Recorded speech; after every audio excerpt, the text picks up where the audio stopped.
ঢাকার ওয়েস্টিন হোটেলের রাতের আলোয় ভরা একটি বার। ঢাকার বড় বড় হোস্টেলগুলোর মধ্যে দ্য ওয়েস্টিন ঢাকা হোটেলটি বিখ্যাত। এখানে সবচেয়ে সুনামধন্য লোকেরা আসে। বারের মধ্যে স্লো মোশনে গান বাজছে। সেই গানের তালে বারে থাকা স্টেজে নেমে চলেছে 4 থেকে 5টি মেয়ে। মেয়েগুলোর মধ্যে সকলের মূল আকর্ষণ শুধু একটি মেয়ের ওপরেই। চারপাশের মেয়েগুলোর মধ্যখানে একটি মেয়ে গানের তালে তালে কি সুন্দর করে নিজের শরীর দোলাচ্ছে। আশেপাশে মানুষগুলো অদ্ভুত দৃষ্টিতে তাকিয়ে দেখছে তাকে।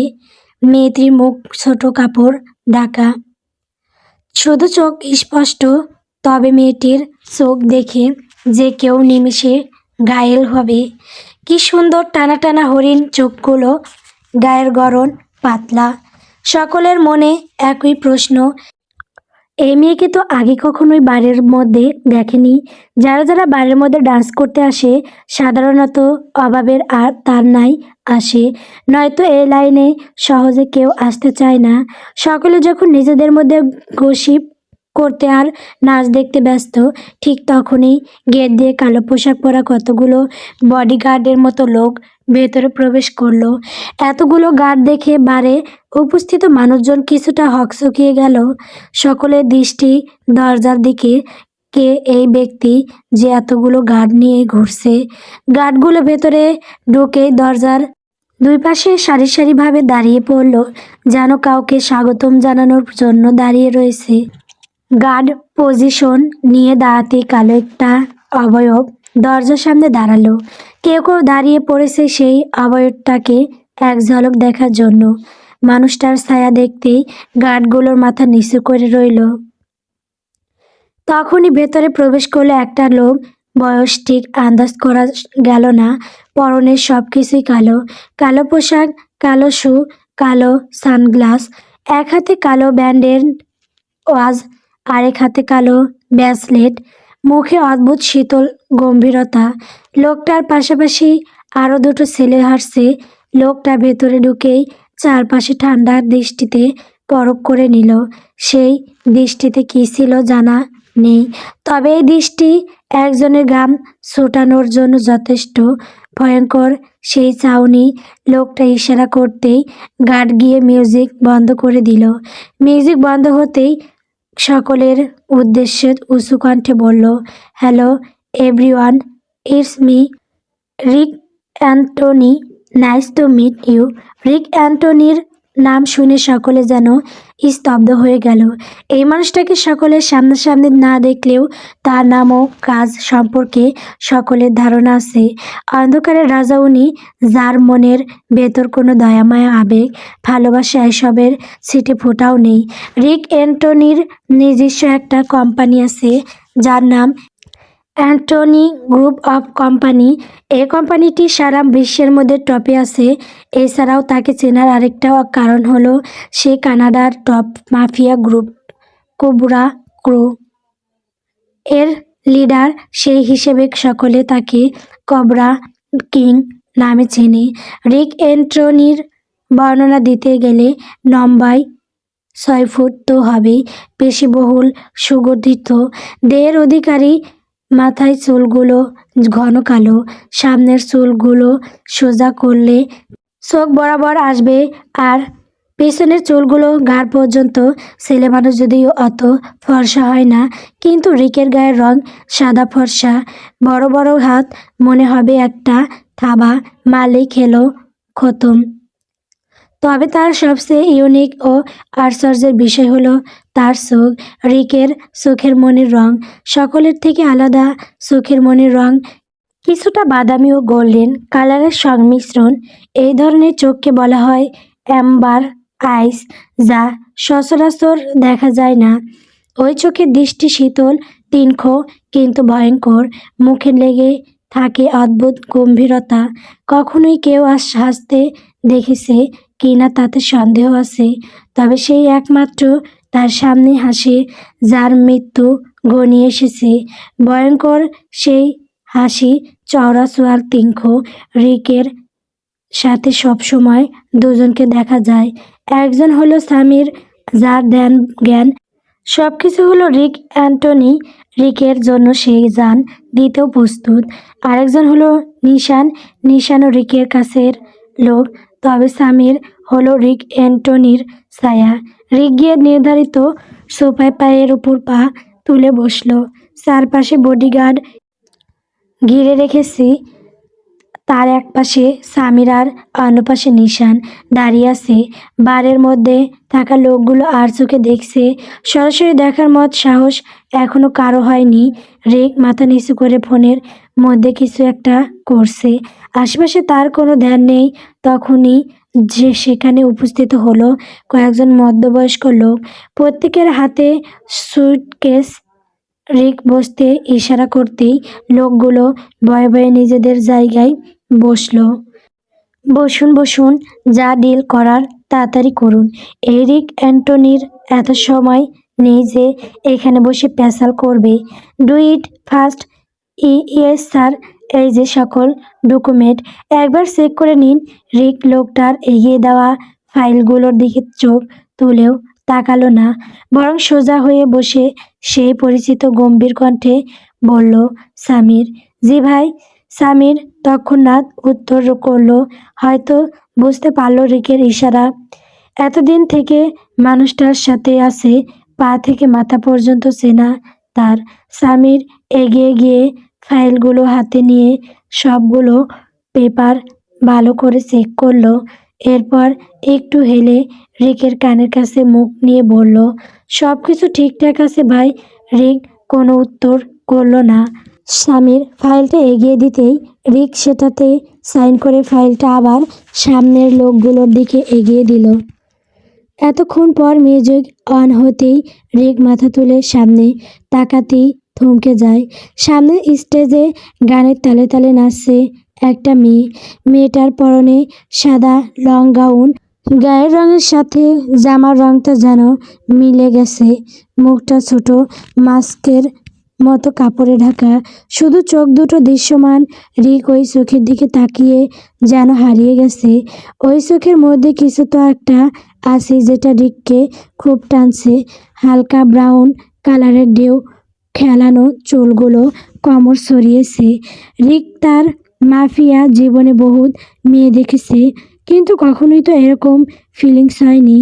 রিক মেয়েটার দিকে পরক্ষীণভাবে চেয়ে রইল কিছুক্ষণ। এরপর বিড়বিড় করে আওড়ালো, she is look like a snow fairy. হুট করে কতগুলো লোক মেয়েটার পাশে দাঁড়িয়ে নাচতে নাচতে টাকা ছুটতে লাগলো মেয়েটার উপরে। রিক মেয়েটার দিকে থেকে চোখ সরিয়ে নিয়ে তাচ্ছিল্যের হাসি এসে বিড়বিড় করে বলল, সব নারী জাতি একই, নষ্ট নষ্ট, সব নারী নষ্ট। এদের কাউকে বিশ্বাস করা যায় না। সবাই ছলনাময়ী, রূপ ছাড়া আর কিছুই নেই। আর এই রূপে সকলের মন নিয়ে খেলে ওরা। এদিকে স্টেজে গানের তালে নাচছে আনিশা শিকদার। কতগুলো মধ্যবয়স্ক লোক স্টেজে উঠে তার সাথে নাচতে লাগলো। সাথে টাকা ছুটতে আর বাজে ভাবে চাট করার চেষ্টাও করছে। এসব দেখে আনিশা নিজের প্রতি তাচ্ছিল্যের হাসি আসলো। এই নাচ নিয়ে তার কত স্বপ্ন ছিল, আর আজকে এরকম একটা নোংরা জায়গায় এসে নাচতে হচ্ছে তাকে। মানুষের লালসার দৃষ্টি সহ্য করতে হচ্ছে তাকে শুধুমাত্র কয়েকটা টাকার জন্য। এই টাকাটা যে তার খুব প্রয়োজন, বাবাকে বাঁচাতে হবে তো। জীবনের প্রথম এই জায়গায় এসেছে সে। তার পাশে সকলে থেকেও কেউ নেই যাকে মন দিয়ে ভালোবাসতো সে তো। আর ভাবতে পারল না আনিশা। নাচ থামিয়ে কাঁদতে কাঁদতে ওয়াশরুমের দিকে গেল। ওয়াশরুমে গিয়ে চোখে মুখে পানি দিল। তার জীবন তো এরকম ছিল না। রাজপ্রাসাদ থেকে আজ সে রাস্তায় নেমে এসেছে। যেই মেয়ে এসি গাড়ি ছাড়া বের হতোই না, সে আজ বারের মধ্যে নাচ করছে। জীবন তার সাথে এখন খেলা খেলছে জানা নেই। মুখ দিয়ে পেছনের ফিরতেই একটা মধ্যবয়স্ক লোক তার হাত খপ করে ধরে পড়ল। কোথায় যাচ্ছ সুন্দরী? আমার সাথে একটু সময় কাটিয়ে যাও। জীবনে বহুত মাইয়া দেখছি, কিন্তু তোমার মতো এত মেয়ে দেখিনি। উফ কি ফিগার মাইরি। প্লিজ আমাকে ছেড়ে দিন, যেতে দেন আমাকে। আমি কিন্তু এরকম মেয়ে না। তা বললে কি হয় সুন্দরী, তোমাকে আমার বেশ লাগেছে। এখন এক রাত হলেও তোমাকে আমার চাই। আনিশা লোকটার থেকে বাঁচার জন্য ছটফট করতে লাগলো, চিৎকার করে বলল, ছেড়ে দিন আমাকে প্লিজ। বাড়িতে অসুস্থ বাবা আছে। কে আছেন? প্লিজ আমাকে বাঁচান, প্লিজ কেউ সাহায্য করুন। আল্লাহ আমাকে রক্ষা করো এই পশুর হাত থেকে।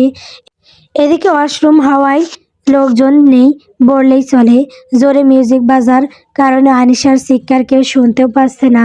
সে মনে মনে শুধু আল্লাহকে ডাকছে, কিন্তু লোকটার সাথে সে কিছুতেই পেরে উঠছে না।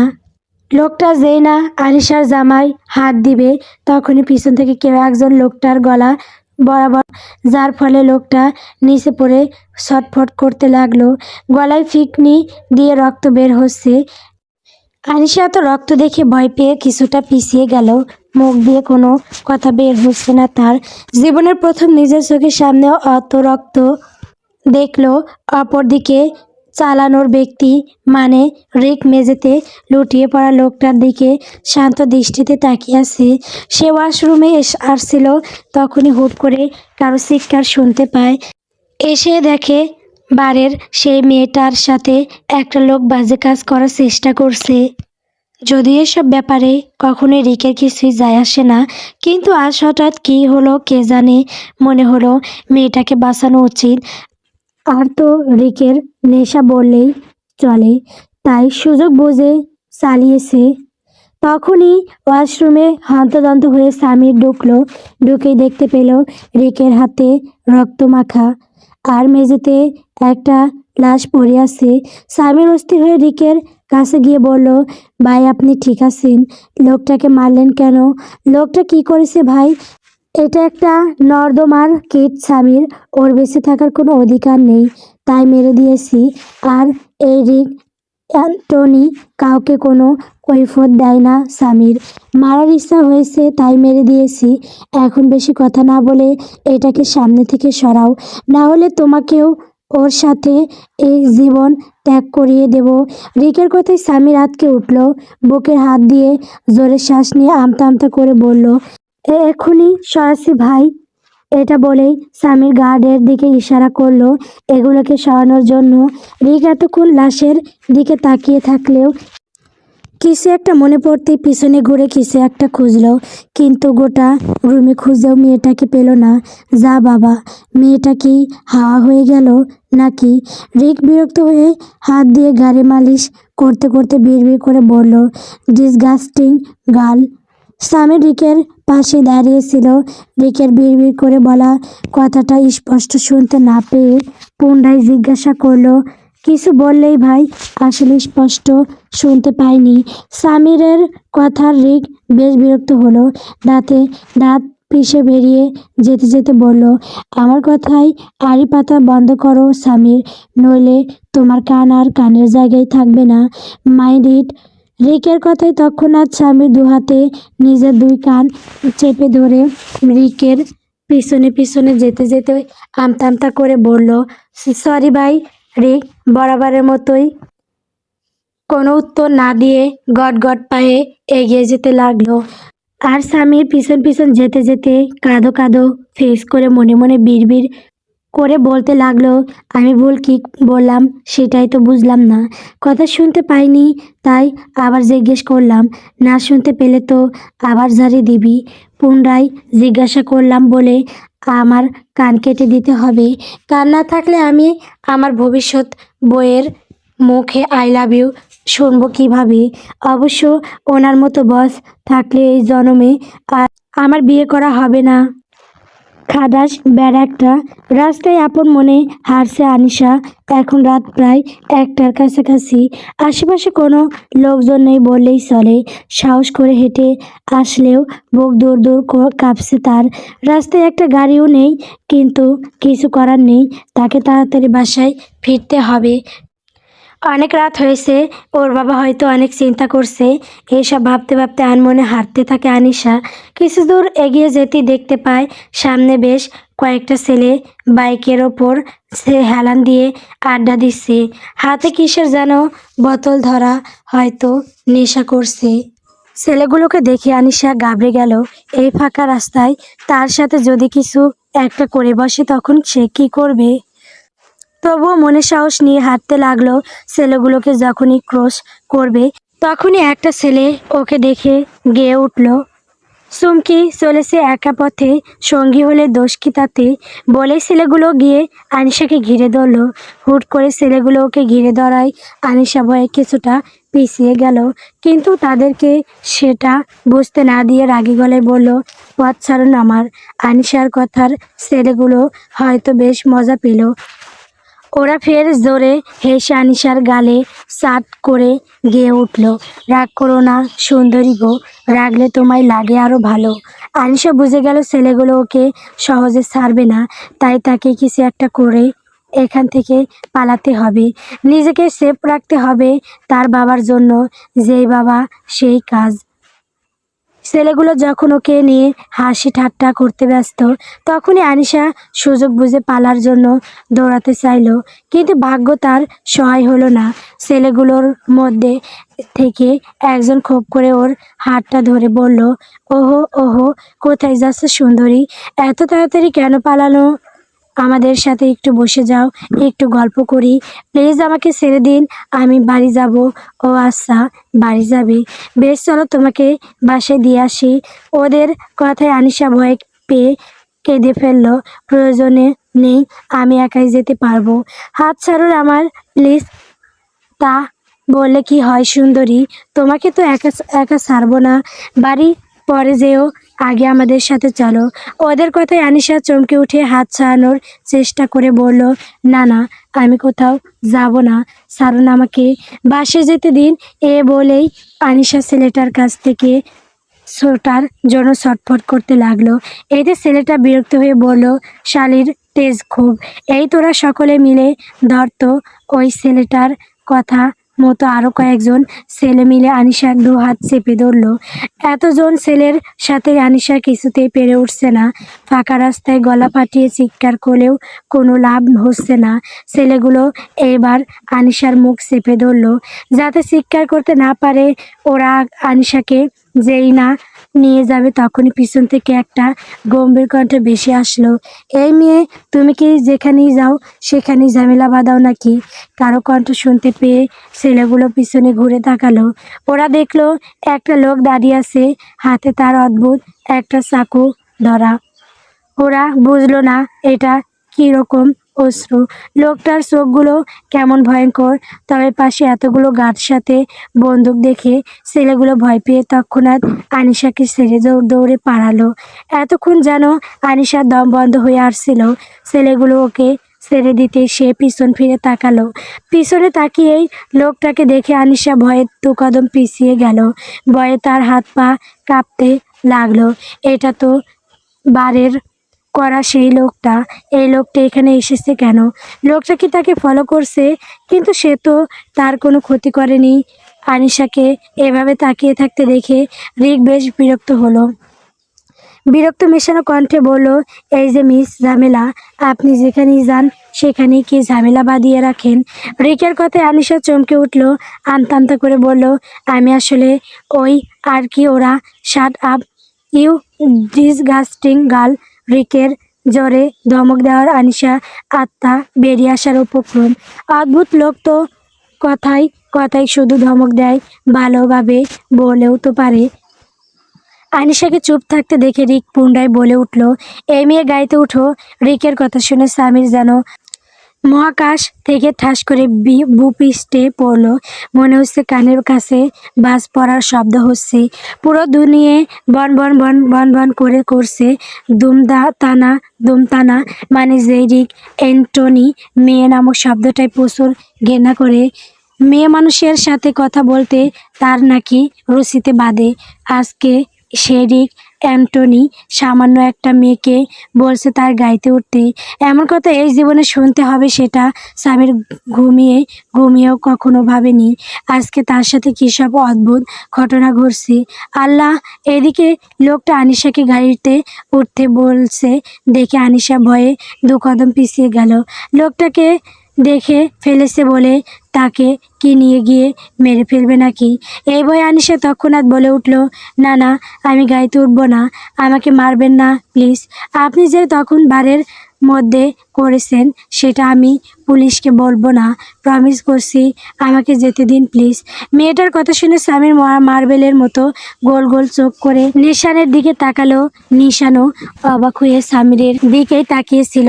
মানে কুসবি যে রিক অ্যান্টনির ভয়ে গোটা কানাডা শহর কাঁপে, সেই রিক অ্যান্টনিকে এই মেয়ে সামান্য বাংলাদেশের পুলিশের ভয় দেখাচ্ছে। Wow, very funny jokes, nice and attractive. এমন কথা শুনে সামিরের মন চাইল 10 তলা বিল্ডিং থেকে ঝাঁপ দিয়ে হাসপাতালে যেতে। এদিকে মেয়েটার এন কথা শুনে রিক কপাল কুঁচকে পিছনে ফিরে তাকালো। বিরক্ত হয়ে বলল, তুমি কি আমাকে পুলিশে ভয় দেখাচ্ছ মেয়ে? না না, বললাম তো আমি কাউকে কিছু বলবো না। মেয়েটার কথায় রিক এগিয়ে এসে মেয়েটার মুখোমুখি দাঁড়িয়ে বলল, তোমার 2 পয়সার পুলিশকে আমি ভয় পাই নাকি স্টুপিড গার্ল? যেটা বললাম সেটা করো, তাড়াতাড়ি গাড়িতে উঠে বসো। আমি এক কথা বারবার বলতে পছন্দ করি না। তারপর কালকে না হয় নিজে গিয়ে তোমাকে পুলিশ স্টেশনে দিয়ে আসবো। লোকটার কথায় আনিশা আমতা আমতা করে বলল, আমাকে ছেড়ে দিন প্লিজ, আমি একা যেতে পারবো। এই মেয়ে, এই তোর ফাঙ্কিং মার্কা কথা শুনতে চাইছি আমি। পেশাল বন্ধ করে গাইতে উঠ। ননসেন্স। নাকি ওই ছেলেগুলোকে রূপ দেখাতে পারিসনি বলে আফসোস হচ্ছে? তোদের মতো মেয়েদের তো আবার রূপ দেখানোর স্বভাব। রিকের এমন কথায় আনিশার চোখ দিয়ে অপমানের অশ্রু পড়তে লাগলো। সামির বুঝতে পারলো রিক রেগে যাচ্ছে, আর একবার রেগে গেলে মেয়েটার কপালে দুঃখ আছে। মেয়েটা তো আর রিকের আসল পরিচয় জানে না, জানলে মুখের ওপর এভাবে বারণ করার সাহস পেত নাকি? পরিস্থিতি কন্ট্রোল করতে সামির বলে উঠল, ম্যাম আপনি প্লিজ গাড়িতে উঠেন, এত রাতে এখানে আপনি গাড়ি পাবেন না, ছেলেগুলো আবার আসতে পারে, আমাদের উপর ভরসা করতে পারেন। আনিশা হয়তো সামিরের কথাগুলো বুঝলো। আসলে এখন কোনো গাড়ি পাবে না, তাই এখন এদেরকে ভরসা করা ছাড়া উপায় নেই, বাকিটা আল্লাহর ভরসা। রিক হনহন করে গিয়ে গাড়িতে বসলো, কিন্তু দরজাও লাগালো না। আনিশা গাড়ির কাছে গিয়ে দাঁড়িয়ে পড়লো। সামনে বসবে নাকি ওই লোকটার সাথে পিছনে বসবে? পিছনে বলে যদি ধাক্কা মেরে বের করে দেয়, বলা তো যায় না। এদিকে সামির পড়েছে দোতানায়, মেয়েটা বসবে কোথায়? সামনে তো সে নিজে বসে। নিশানের গাড়িতেও জায়গা নেই, শুধু রিকের পাশের জায়গাটা ফাঁকা আছে। কিন্তু রিক এমনিতে মেয়েদের দেখতে পারে না, তার উপর সামির যদি মেয়েটাকে রিকের পাশের সিটে বসতে দেয়, তাহলে আজকে রিক সামিরের ইন্নানিল্লা করে দেবে শিওর। ওদেরকে এভাবে দাঁড়িয়ে থাকতে দেখে রিক হুঙ্কার সেরে পড়ল, গাড়ির দরজাটা কি কুকুর বিড়ালের জন্য খুলে রেখেছি? এই মেয়ে গাড়িতে উঠো। আর সামির, তোমাকে কি আলাদা করেই ইনভিটেশন কার্ড দিতে হবে ওঠার জন্য? রিকের কথায় তৎক্ষণাৎ সামির আমতা আমতা করে বলল, জি না ভাই, আসছি। এটা বলে সামির আনিশাকে গাড়ির দিকে ইশারা করে বলল, ম্যাম প্লিজ। অতঃপর কোনো উপায় না পেয়ে আনিশা ভয়ে ভয়ে গাড়িতে উঠে বসলো। রিকের পাশেই বসেছে সে, তবে গাড়ির দরজার সাথে একদম সিটিয়ে গেল, মাঝখানে অনেকটা ফাঁকা। সামির গাড়িতে উঠতেই গাড়িটা স্টার্ট দিল। গাড়ি ছাড়তেই সামির আনিশার কাছে বাড়ির ঠিকানা জানতে চাইল। আনিশা ওর বাড়ির ঠিকানা বলল। গাড়ি চলছে আপন গতিতে, গাড়ির মধ্যে পিন নীরবতা, কেউ কোনো কথা বলছে না। আনিশা গুটিসুটি মেরে গাড়ির সাথে একদম লেগে বসেছে। মাথাটা নিচু করে রাখা, কোলের ওপরে রাখা হাত দুটো অনবরত কসলিয়ে যাচ্ছে। হয়তো কিছুটা ভয় আর নার্ভাসের কারণে হুট করে আনিশার কেন জানি মনে হলো রিক ওর দিকে তাকিয়ে আছে গভীরভাবে। সত্যি কি তাকিয়ে আছে, নাকি ওর মনের ভুল? একবার কি পাশে তাকিয়ে দেখবে আসলেই তাকিয়ে আছে কি না। পরে আবার ভাবলো, থাক বাবা, যদি আবার তাকাই তখন হয়তো হুঙ্কার ছেড়ে বলবে, এভাবে তাকিয়ে দেখার কি আছে? জীবনে মানুষ দেখনি, ডিসগাস্টিং গাল। এটা ভাবতেই আনিশা মনে মনে ঠোঁট চেপে হেসে ফেললো। আনিশাকে হুট করে হাসতে দেখে ব্রু কুঁচকালো রিক। মেয়েটা কি পাগল নাকি একা একা হাসছে? আনিশার হুট করে হাসার কারণ খুঁজে পেল না রিক। আনিশার দিকে তাকিয়ে ছিল রিক। মনে মনে কী চিন্তা করছে কে জানে। মেয়েটা যে তার পাশে বসে অস্বস্তি ফিল করছে সেটা মেয়েটার অনবরত হাত ঘষাঘষি দেখেই বুঝতে পারছে। গাড়ির কাজটা কিছুটা খোলা আছে, সেখান দিয়ে বাতাস ঢুকছে ভেতরে। আনিশা এক দৃষ্টিতে বাইরের দিকে তাকিয়ে আছে। হালকা বাতাসে মেয়েটার বাদামি চুলগুলো উড়ছে। মেয়েটা বারবার বিরক্ত হয়ে মুখের সামনে আসা চুলগুলো সরিয়ে দিচ্ছে। এতক্ষণ সে অস্থির থাকলেও এখন কেমন শান্তি হয়ে গেছে। রিক সেদিকে কিছুক্ষণ তাকিয়ে থেকে চোখ সরিয়ে নিল। বাইরে তাকিয়ে রিক মনে মনে ভাবল, সে তো কখনোই কোনো মেয়ের প্রতি ইন্টারেস্ট দেখায়নি। মেয়ে দেখলে তার রাগ শৈল রেডি করে, কিন্তু এই মেয়েটাকে নিজের পাশের সিটে বসতে দিল কেন? এই মেয়েটার বেলায় ব্যতিক্রম হচ্ছে কেন ভেবে পেল না রিক। কিছু দূর আসতে আনিশা গাড়িতে থামাতে বলল। আনিশার কথায় রিক বাইরে তাকিয়ে দেখলো একটা বস্তির মতো জায়গা। এই মেয়েটা বস্তিতে থাকে দেখে তো মনে হয় না। অবশ্য ঠিকই আছে, বস্তির মেয়েরাই তো টাকার লোভে এসব জায়গায় দেহ দেখিয়ে বেড়ায়। এসব ভাবতেই রিকের সোয়াল শক্ত হয়ে উঠল। আনিশা গাড়ি থেকে নেমে দাঁড়ালো। এরপর জানালার কাছে গিয়ে লোকটাকে ধন্যবাদ দিবে তার আগে রিক উচ্চকণ্ঠে বলে উঠল, সামির, গাড়ি স্টার্ট দাও। রিক বলার সাথে সাথে গাড়িটা মুহূর্তের মধ্যে হা হয়ে গেল। এদিকে আনিশা হতভম্ব হয়ে তাকিয়ে আছে। কেমন অদ্ভুত লোকটা, সে তো শুধু একটা ধন্যবাদই দিত, এভাবে ভাব দেখে চলে যাওয়ার কি আছে। আনিশা এসব ভাবতে ভাবতে আনিশা বাড়িতে ঢুকলো। ওদের বাসাটা বেশ ছোট, দুটো রুম আর একটা বাথরুম রয়েছে। এর চেয়ে বেশি সামর্থ্য নেই তার। ঘরে ঢুকে দেখলো তার বাবা বিছানায় বসে আছে। ওকে দেখে তিনি উদ্বিগ্ন কণ্ঠে বললেন, কিরে মা, তোর আসতে এত দেরি হলো কেন? কোনো সমস্যা হয়েছিল নাকি? আনিশা আজকের সকল ঘটনা চেপে রাখলো। এখন যদি বাবাকে এসব বলে তাহলে উনি টেনশন করে আরও শরীর খারাপ করবে। তার চেয়ে লুকোনোই থাক। বাবার কথায় আনিশা বলল, কোনো সমস্যা হয়নি বাবা, তুমি টেনশন করো না তো। এই একটু কাজ ছিল তাই দেরি হয়ে গেছে। আচ্ছা বাদ দাও সেসব কথা। রাতে খেয়েছো তুমি? তোকে রেখে কখনো খেয়েছি? বাবার কথায় আনিশা কোমরে হাত রেখে রাগী কণ্ঠে বলল, ও বাবা, তুমিও না। এত রাত পর্যন্ত কেউ না খেয়ে থাকে? ওষুধ খেতে হবে তো নাকি? সময় মতো ওষুধ না খেলে সুস্থ হবে কি করে? আচ্ছা তুমি বসো, আমি ফ্রেশ হয়ে আসছি। এটা বলে আনিশা কাপড় নিয়ে ওয়াশরুমে ফ্রেশ হতে গেল। ফ্রেশ হতে হতে আনিশার হুট করে ওই লোকটার কথা মনে পড়লো। লোকটা কেমন অদ্ভুত, সব সময় নাকের ডগায় রাগ নিয়ে ঘোরে, ভালো করে কথাই বলতে পারে না, সব সময় খালি ধমকের উপরেই রাখে। ওনার আন্ডারে ওই মানুষগুলো কাজ করে কিভাবে আল্লাহ জানে। জন্মের সময় তো মুখে মধু না দিয়ে কলার রস দিয়েছিল হয়তো, এই জন্য এরকম তিতামার্কা কথা বলে। আবার কথায় কথায় শুধু ডিসগাস্টিং গাল বলে বিরক্তকর। কিন্তু সে যাই হোক, আজকে দুইবার উনি আমাকে বাঁচিয়েছেন, একটা ধন্যবাদ প্রাপ্য ওনার। কিন্তু ধন্যবাদ দেওয়ার আর তো সুযোগই দিল না। এই রে ওনার বাপেরে তো আমি কিছুই জানি না, নামটাও তো জানি না, কোথায় থাকেন কি করেন কিছুই তো জানি না, জিজ্ঞাসা করার সাহসও পাইনি। যেই রাগ বাপরে, শুধু ধন্যবাদটা দেওয়া হলো না। উনি না থাকলে আজকে হয়তো আমি সুস্থ থাকতাম না। এরপরের বার যদি কখনো দেখা হয় তবে জোর করে হলেও ধন্যবাদ দিব। উনি শুনতে না চাইলেও দিব। কিন্তু কিন্তু আর কি কখনোই দেখা হবে? সে আগন্তুকের সাথে হোটেলে ফিরতে ফিরতে রিকের রাত 2টো বেজে গেল। গাড়ি থেকে নেমেই হনহন করে হেঁটে গেল নিজের বরাদ্দকৃত রুমে।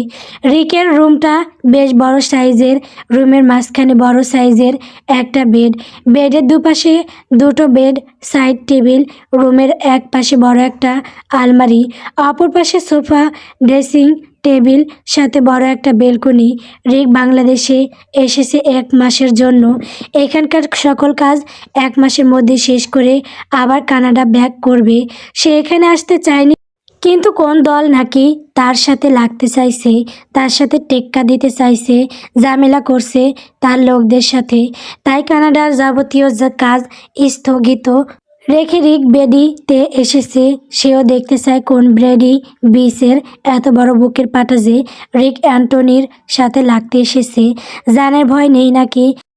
গায়ে পরে থাকা কোটটা খুলে সোফায় ছুঁড়ে মারল রিক। নিজেও দপ করে সোফায় বসে পড়ল। সে আজকের বাংলাদেশে এসেছে। এসে সারাদিন কাজের জন্য ছোটাছুটি করেছে। এখন বেশ ক্লান্ত লাগছে। সোফায় শরীরটা ছেড়ে দিয়ে মাথাটার পিছনে এলিয়ে দিল। ক্লান্তিতে চোখ বন্ধ করতেই ওই মেয়েটার বেতু বেতু চেহারাটা ভেসে উঠল। ফট করে চোখ মেলে সোজা হয়ে বসল রিক। কি হলো বুঝতে পেরে বিরক্তিতে কপাল কুঁচকে ফেলল। চোখ বন্ধ করতেই মেয়েটার মুখটা কেন ভেসে উঠল সেটা বুঝলো না রিক। মনে মনে বিড়বিড় করে বলতে লাগলো, এ মেয়ে জাতি আসলেই খারাপ। একদিনের সাক্ষাতেই কেমন মাথার মধ্যে জেঁকে বসেছে। Disgusting girl. উফ। রিক দুহাতে নিজের চুল খামচে ধরল। এভাবে কিছুতেই সে শান্তি পাবে না। মাথা তুলে সোজা হয়ে বসে সামনের ছোট টেবিল থেকে অ্যালকোহলের বোতল থেকে গ্লাসে বেশ অনেকটা ঢেলে এক চুমুকে সবটা শেষ করলো। তবুও শান্ত হলো না।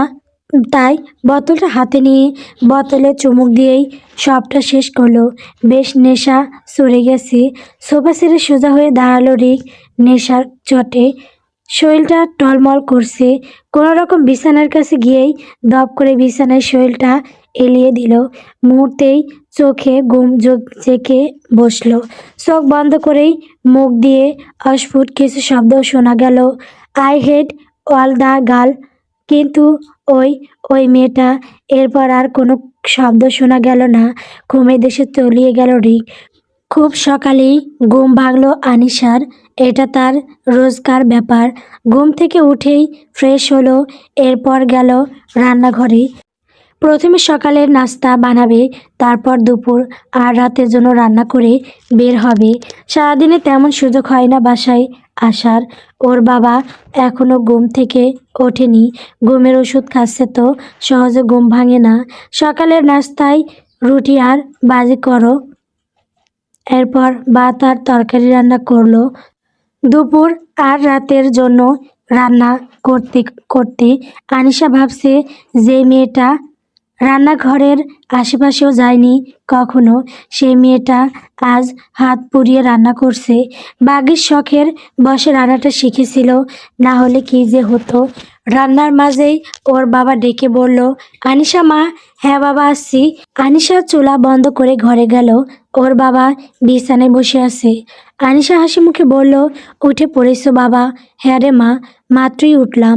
আচ্ছা তুমি ফ্রেশ হয়ে আসো, আমার রান্নাও শেষ, আমি নাস্তা নিয়ে আসছি। এটা বলে আনিশা রান্নাঘরে গিয়ে ওর আর বাবার জন্য নাস্তা নিয়ে আসলো। বিছানায় বসে দুজনে চুপচাপ খাবার খাচ্ছে। আনিশার বাবা রফিক সিকদার মেয়ের দিকে তাকিয়ে বললেন, গর অনেক কষ্ট হচ্ছে তাই না রে মা? বাবার কথায় খাওয়া বন্ধ করে আনিশা এসে বলল, কষ্ট কেন হবে বাবা? আমি কি পরের জন্য করছি নাকি? আমি আমার বাবার জন্য এসব করছি। তুমি তো বলো আপনজনদের জন্য কিছু করার মাঝেও আনন্দ থাকে। আমার আপন বলতে তো শুধু তুমি বাবা। রফিক শিকদার মেয়ের দিকে তাকিয়ে মলিন হাসলেন। তিনি ভালো করেই জানেন মেয়েটা তার কষ্ট পাচ্ছে, কিন্তু মুখে কিছু স্বীকার করছে না। ছোট থেকে মেয়েটা তার অতি আদরে বড় হয়েছে। ছোট থাকতেই আনিশার মা মারা যায় বলতে সুইসাইড করে। কিন্তু তাদের সংসারে কখনোই কোনো অশান্তি ছিল না, যার জন্য উনি সুসাইড করেছেন। আনিশার বাবা মা ভালোবেসে বিয়ে করেছিলেন। স্ত্রীকে তিনি নিজের চাইতেও বেশি ভালোবাসতেন। তাই তো স্ত্রী মারা যাওয়ার পর তিনি খুব ভেঙে পড়েছিলেন, যেটা এখনই বিদ্যমান। যে মানুষটা স্ত্রীকে এত ভালোবাসতো, তবুও তা ওনার স্ত্রী সুইসাইড নোটে লিখে গেলেন ওনার স্বামীর জন্যই উনি এমনটা করেছেন। এটা দেখে পুলিশ রফিক সিকদারকে ধরে নিয়ে যায়। 2 বছর জেলে থাকার পর ওনার ছোট ভাই রাকিব সিকদার অনেক টাকা ঢেলে জেল থেকে বের করে নিয়ে আসেন। তখন আনিশার বয়স মাত্র 6 বছর। রফিক সিকদার এখনও বুঝে উঠতে পারেন না ওনার স্ত্রী রাবিয়া শিকদার কেন সুসাইড করেছিলেন? কী ভাবছো বাবা? মেয়ের কথায় রফিক সাহেব ভাবনা থেকে বেরিয়ে আসলেন। অল্প এসে বললেন, কিছু না রে মা, এই যে তোমার সকলের ওষুধ, খেয়ে নাও। আনিশার কাছ থেকে ওষুধ নিয়ে উনি খেলেন। এরপর আনিশা সব কিছু গোছগাছ করে নিজে তৈরি হতে গেল। এবেলায় তার একটা টিউশনি আছে। রেডি হয়ে বেরিয়ে এসে তাড়াহুড়ো করে ওর বাবাকে বলল, আমি বেরোচ্ছি বাবা, দেরি হয়ে যাচ্ছে আমার। রান্নাঘরে খাবার রাখা আছে, তুমি দুপুরে সময় মতো খেয়ে ওষুধ খেয়ে নিও, আমি কিন্তু ফোন করব। আচ্ছা আচ্ছা, আমি খেয়ে নিব, তুই সাবধানে যাস। আচ্ছা বাবা। এই বলে আনিশা বাবার কাছ থেকে বিদায় নিয়ে বেরিয়ে গেল। গেট থেকে বের হতে একটা গলি, গলিটা পার হলেই মেন রাস্তা। আনিশা গলিটা পার হতেই রাস্তায় উঠল। তখনই চোখে পড়ল ওর থেকে কিছু দূর দাঁড়িয়ে থাকা একটা বাইকের ওপর। আর বাইকের ওপর বসে থাকা মানুষটাকে দেখে আনিশার চোখ মুখ শক্ত হয়ে গেল। ওদিকে না তাকিয়ে লোকটাকে পাশ কাটিয়ে আনিশা হন হন করে হেঁটে যেতে লাগলো। কিন্তু তার আগেই লোকটা দৌড়ে এসে আনিশার সামনে দাঁড়িয়ে বলল, আনি প্লিজ দাঁড়া। আনিশা পায়ের কদম থামিয়ে লোকটার দিকে তাকিয়ে রাগী স্বরে বলে উঠল, এখানে কেন এসেছেন মিস্টার অভি শিকদার? অভি শিকদার হলো আনিশার চাচাতো ভাই। আনিশার কথায় অভি কিছুটা অবাক হয়ে বলল, বাহ, অভি ভাই থেকে একজন অভি শিকদার হয়ে গেলাম, সেই যোগ্যতা আপনি অনেক আগেই হারিয়েছেন মিস্টার। আর আমি কাকে কি বলে ডাকবো সেটা একান্ত আমার ব্যক্তিগত ব্যাপার, সেই কৈফিয়ত আমি আপনাকে দিতে বাধ্য নই। আনিশার কথায় অভি হতাশায় নিঃশ্বাস ছাড়ল। অসহায় কণ্ঠে বলল, আমি তো স্বীকার করছি আমার ভুল হয়েছে, মানুষ মাত্রই ভুল হয়, তাই বলে কি ক্ষমা করা যায় না? আনি মানছি, আমি মায়ের কথায় নাটক করতাম, কিন্তু বিশ্বাস কর, নাটক করতে করতে কখন যে তোকে সত্যি ভালোবেসে ফেলেছি সেটা বুঝতেই পারিনি। তুই চলে আসার পর আমি একটু ভালো নেই আনি, খুব ভালোবাসি তোকে রে। সব কিছু কেড়ে নেওয়ার পর ভালোবাসা দিতে আসলে সেটা বিষের মতো লাগে মিস্টার রবি। আমি তোর সব কিছু তোকে ফিরিয়ে দেব আনি, তোকে আর কষ্ট করতে হবে না, তুই শুধু আমার কাছে ফিরে আয়। বিশ্বাস কর, আমি সত্যি তোকে ভালোবাসি। অভির কথায় আনিশার হাসি পেল। ঠোঁটে তার ছিল হাসি এসে এনে বলল, বিশ্বাস আমি আপনাকে করেছিলাম, আমার বাবার পরে আপনাকে জায়গা দিয়েছিলাম, নিজের সবটুকু জোগাড় করে আপনাকে ভালোবেসেছিলাম, কিন্তু আপনি আমার বিশ্বাসের মর্যাদা রাখতে পারেননি। আসলে কি বলেন তো, বিশ্বাস আর সম্পর্ক একবার ভাঙলে আর সহজে জোড়া লাগে না। এতটাও দুর্বল ভাববেন না আমাকে। এই আনিশা শিকদার যেদিক থেকে একবার মুখ ফিরিয়ে নেয়, দ্বিতীয়বার সেদিকে আর ফিরেও তাকায় না। আনিশার কথাগুলো অভির বুকে গিয়ে বিঁধল কাটার মতো। সে ভাঙা কণ্ঠে বলল, তবে কি তুই আমাকে আর ভালোবাসিস না? আনি, বাসি, আপনি আমার প্রথম ভালোবাসা, আর প্রথম ভালোবাসা কখনো ভোলা যায় না। আমিও হয়তো বলতে পারবো না, তবে আপনার কাছে আর ফিরেও যাব না। এটা বলে আনিশা পিছনে ফিরে হাঁটা শুরু করলো। কয়েক কদম এগিয়ে যেতেই আবার পিছন ফিরে বলল, আর কখনোই যেন আমার আর আমার বাসার আশেপাশে আপনাকে না দেখি, আর আমার পিছন ঘুর ঘুর করা বন্ধ করেন, নইলে আমি আপনাকে পুলিশে দেব। Mind it. এটা বলেই আনিশা হন হন করে চলে গেল। পিছন থেকে অভি উচ্চস্বরে চেঁচিয়ে বলল, যতদিন না আমার প্রতি তোর রাগ অভিমান কমছে ততদিন আমি তোর পিছু নেবই আনি। আনিশা কথাটা শুনতে পেল, কিন্তু কোনো উত্তর করলো না। আপন মনে হেঁটে চলে গেল। কিছু দূর যেতেই আনিশার চোখ বেয়ে অশ্রু গড়িয়ে পড়তে লাগলো। পুরনো ব্যথাগুলো আবার তাজা হয়ে উঠছে যেন। বিষাক্ত স্মৃতিগুলো ভেসে উঠছে চোখের পাতায়। অতীত। তখন আনিশা কেবল কিশোরী বয়সে পা রেখেছে। এই বয়সে সাধারণত মন একটু চঞ্চল হয়। ছোটবেলায় মাকে হারিয়ে বাবাই ছিল তার সব কিছু। তখন সে বাবার তার চাচার পরিবারের সাথে থাকতো। তার চাচা রাকিব শিকদারের এক ছেলে অভিক শিকদার। অভি আনিশার থেকে 6 বছরের বড়। আনিশার দুঃখ সুখের একমাত্র সঙ্গী ছিল সে। আনিশা বড় হতেই রাকিব শিকদার বড় ভাইয়ের কাছে আনিশাকে পুত্রবধূ করার আবদার করেন। আনিশার বাবা তার ছোট ভাইকে খুব ভরসা করতেন। স্ত্রী মারা যাওয়ার পর উনি যখন ভেঙে পড়েছিলেন তখন ওনার ছোট ভাই ওনাকে সাহায্য করে ব্যবসার কাজে। আর তাছাড়া এতে তো ভালোই হবে, মেয়েটা ওনার চোখের সামনেই থাকবে। এছাড়া অভি ছেলেটা নিঃসন্দেহে ভালো ছেলে, তাই তিনি আর অমত করেনি। তবে আনিশা অনার্স পাশের পর বিয়ের সিদ্ধান্ত নেন তিনি। এতে রাকিব শিকদার কিছুটা বিরক্ত হলেও মেনে নেয়।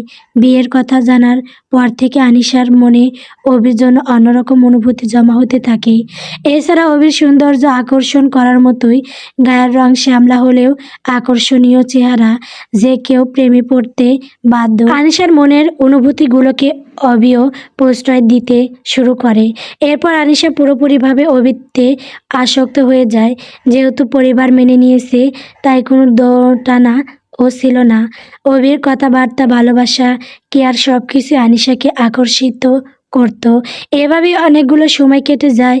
একদিন অভি আনিশার কাছে একটা কাগজ নিয়ে আসে, বলে যে অফিসের জন্য সই লাগবে, কারণ রফিক সাহেবের সকল সম্পত্তি আনিশার নামে। আনিশা অভির কথায় বিশ্বাস করে সই করে দেয়।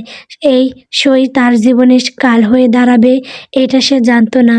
পরের দিন তার চাচা চাচি যখন ওকে আর ওর বাবাকে বেরিয়ে যেতে বলে তখন বুঝতে পারে ওরা সব কিছু কৌশলে লিখে নিয়েছে। এতদিনের ভালো ব্যবহার সব নাটক ছিল। তবে আনিশার বিশ্বাস ছিল অভি তার বাবা মাকে আটকাবে, আনিশাকে এত অপমান করতে দিবে না। আনিশা সেদিন অসহায়ের মতো অভির দিকে তাকিয়েছিল, কিন্তু অভি সেদিন মায়ের পাশে নির্বাক হয়ে দাঁড়িয়েছিল।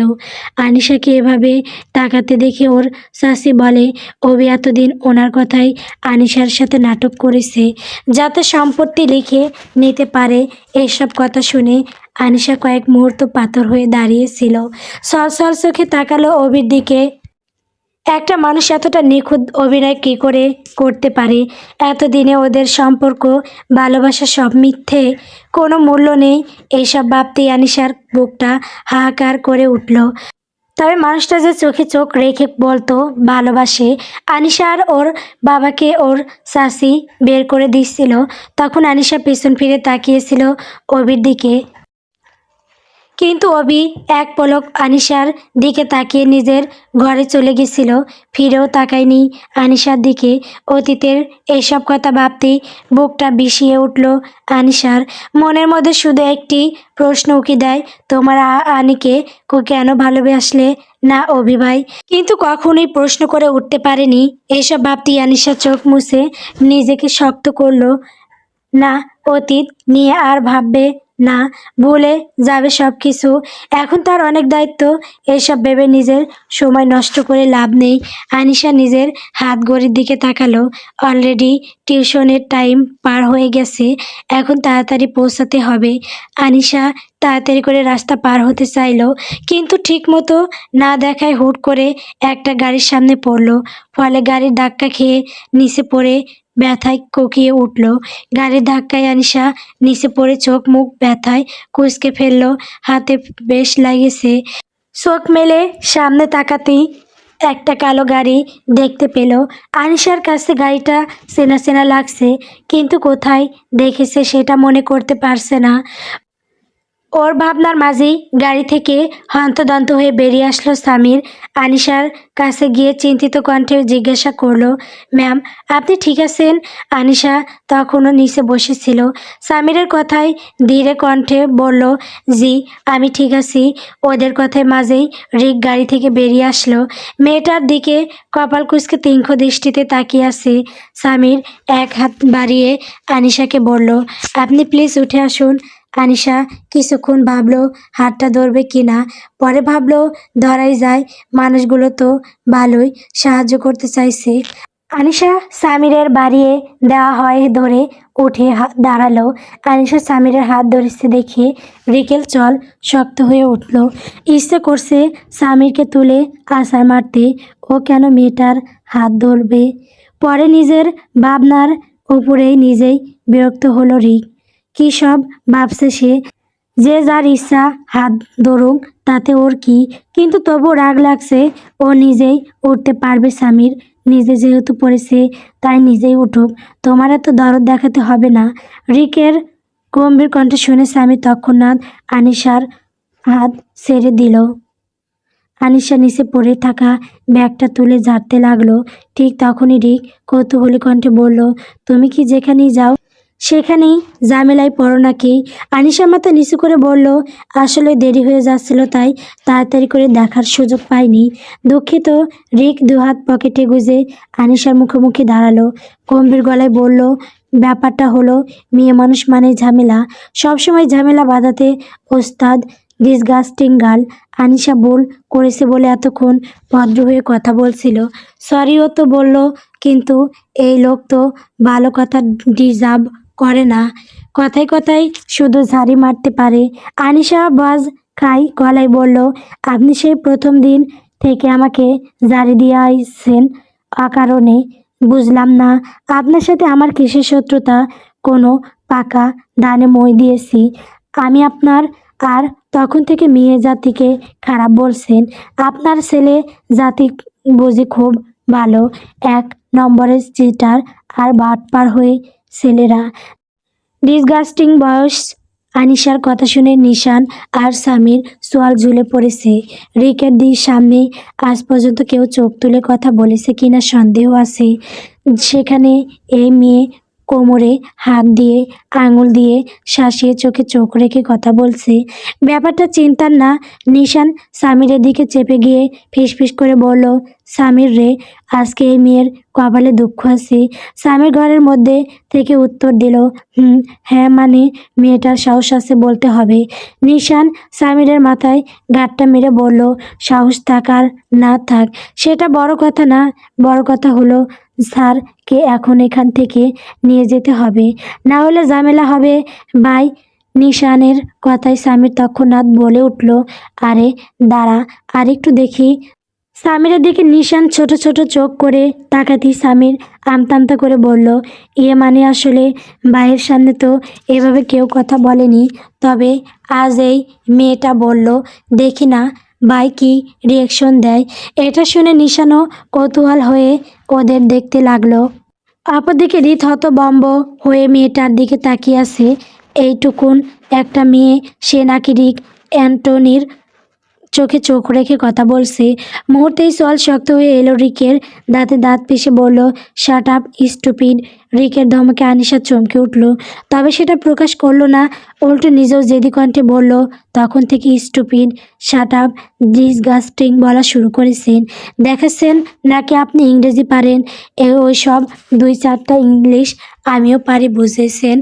রিকের কিছু বলার আগেই আনিশা আবার বলতে শুরু করলো, আমি বাঙালি তাই ইংলিশ বলে ভাব মারাই না, তবে এটা না যে আমি ইংলিশ পারি না, আমিও ইংলিশ পারি, বুঝেছেন?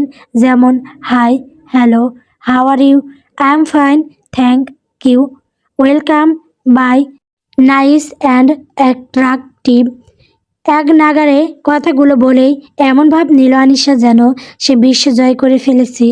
ওদিকে আনিশার কথা শুনে সামিরা নিশান মুখে হাত চেপে হাসি আটকানোর চেষ্টা করেছে, কিন্তু কিছুতেই আটকাতে পারছে না। রিক ওদের দিকে কটমট করে তাকাতেই ওদের হাসি গায়েব হয়ে গেল। রাগে রিকের মাথা ফেটে যাচ্ছে, কিন্তু মেয়েটাকে কি বলবে বুঝতে পারছে না।